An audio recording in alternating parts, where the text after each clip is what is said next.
So once you've identified the starting point of your team on the learning performance matrix, the next stage is to make sure we've got the key foundation ingredients in place to ensure that effective learning can take place.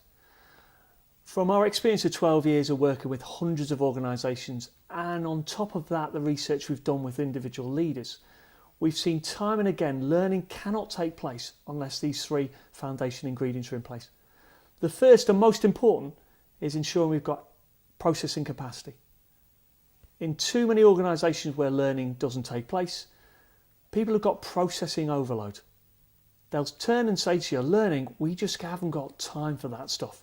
Have you seen my to-do list? So really we're asking leaders to think, okay, how can we create an organisation and individuals within it with the time and processing space to engage in professional learning that improves performance? Typically in organisations where we see processing overload, there are a common list of causes.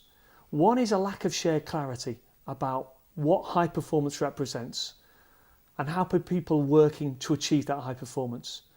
And sometimes that's due to leaders themselves not being clear, or in other situations the leader's clear but has not communicated that clearly enough with the people they're working with.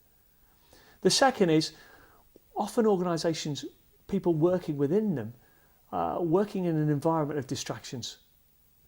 Email, open plan offices, the amount of communication people encounter on a day-to-day basis can leave them with very little space and processing time to do anything else. So we're actually asking organisations, is that the case?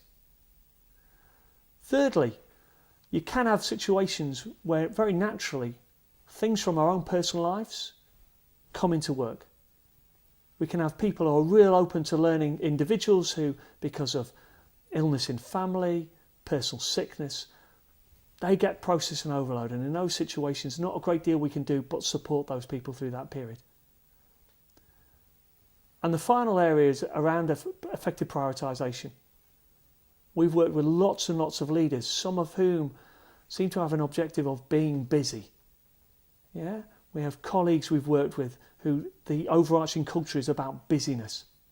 And in many of those cases, their prioritisation of their time means they're doing things that actually strategically aren't important and missing out opportunities to learn and engage in dialogue that would create that shared clarity.